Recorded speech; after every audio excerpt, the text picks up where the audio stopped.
শুরুতেই তোমাকে একটা কথা বলি, জীবনে চলার পথে কখনো অজুহাত বানাবে না। জীবন কোনো ফুলসজ্জা নয়। হ্যাঁ, জীবন কোনো ফুলসজ্জা নয়। চলার পথে অনেক বাধা আসবে, অনেক ঝড় আসবে, কিন্তু এগুলো দেখে থেমে গেলে চলবে না। অজুহাত দেখিয়ে পিছিয়ে যাওয়ার কোনো অপশন এই জীবনে নেই।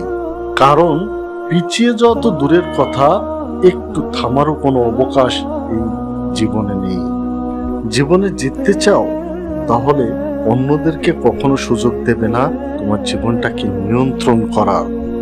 মনে রেখো, ব্যর্থতা মানে হচ্ছে ব্যর্থতাই। কেন হয়েছে, কার কারণে হয়েছে, কি জন্য হয়েছে, সেগুলো কেউ জানতে চাইবে না। হ্যাঁ, সেগুলো কেউ খুঁটিয়ে দেখবে না। তুমি ব্যর্থ হলে তার যন্ত্রণা কিন্তু তোমাকে, হ্যাঁ, শুধু তোমাকে একাকী সইতে হবে। কেউ তোমার পাশে এসে দাঁড়াবে না। তাহলে কেন অন্যদের কথা মতো তোমার জীবনকে পরিচালনা করতে যাবে? এটা একজন মানুষ হিসেবে করা তোমার জন্য বোকামি ছাড়া আর কিছুই নয়। এই বিশাল মহাজগতে ক্ষুদ্র বালুকণার চেয়ে ছোট্ট আমাদের এই পৃথিবী, তার মাঝে ক্ষণিকের তোমার এই জীবন জগতের বুকে একটি আঁচড় না কেটেই হারিয়ে যাবে অতলে। এটা কি তোমার জীবন? আর এই জন্যই কি সৃষ্টিকর্তা শ্রেষ্ঠ মাখলুকাত হিসেবে তোমাকে এই পৃথিবীতে পাঠিয়েছেন? না না, একদমই নয়।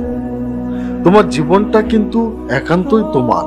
তুমি কি হবে, কি করবে, সে ব্যাপারে অন্যরা পরামর্শ দিতে পারে তোমাকে, কিন্তু তাদের ইচ্ছা, হ্যাঁ, তাদের ইচ্ছাকে তোমার উপর চাপিয়ে দেওয়ার কোনো অধিকারই নেই, এবং কাউকে সেই সুযোগটাও দিতে নেই কখনো। মনে রাখবে, তোমার স্বপ্ন আর তোমার মাঝে দাঁড়িয়ে আছে কেবল একটি মাত্র জিনিস। হ্যাঁ, শুধু একটি জিনিস তোমাকে তোমার স্বপ্নের কাছে পৌঁছাতে বাধা দেয়, আর সেটি হচ্ছে অজুহাত। যে মুহূর্ত থেকে তুমি নিজেকে অজুহাত দেখানো বন্ধ করে কাজ শুরু করবে, সে মুহূর্ত থেকে, হ্যাঁ, সেই মুহূর্ত থেকেই তোমার স্বপ্ন আর স্বপ্ন থাকবে না, সেটি বাস্তবে রূপ নিতে শুরু করবে।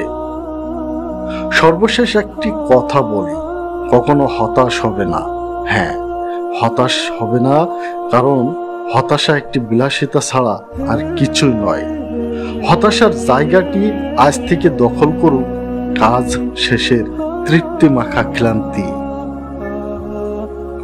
শেষ পর্যন্ত সাথে থাকার জন্য অসংখ্য ধন্যবাদ।